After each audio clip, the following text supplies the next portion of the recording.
Marine Le Pen a toujours été une alliée de Vladimir Poutine comme de Donald Trump. Et aujourd'hui, elle est dans une situation très délicate. Le patron du PS Olivier Faure n'a pas mâché ses mots sur BFM TV pour qualifier l'ex-candidate d'extrême droite à la présidentielle. Selon lui, la meneuse du RN maintient une ambiguïté. On voit bien qu'elle est très mal à l'aise dès lors qu'il faut parler de Poutine ou de Trump. Son patriotisme, c'est un patriotisme de papier, a asséné le premier secrétaire du PS.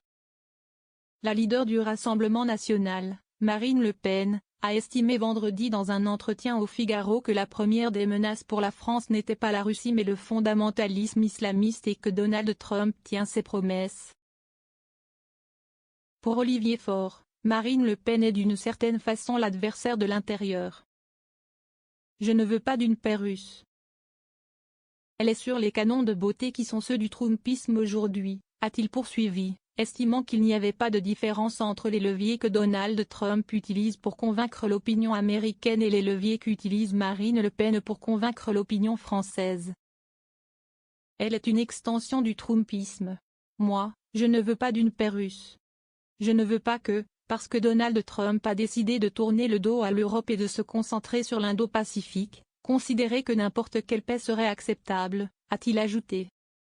Il a proposé, pour financer l'effort de défense européenne, la mise en place d'un emprunt européen, plutôt qu'un emprunt français. L'Europe n'est pas endettée et donc elle peut le faire. La France est très endettée, c'est plus compliqué pour elle, a-t-il justifié. Le patron du PS assure qu'il y a des possibilités non pas seulement de geler, mais de saisir les avoirs russes, se basant sur une étude des services juridiques du Parlement européen.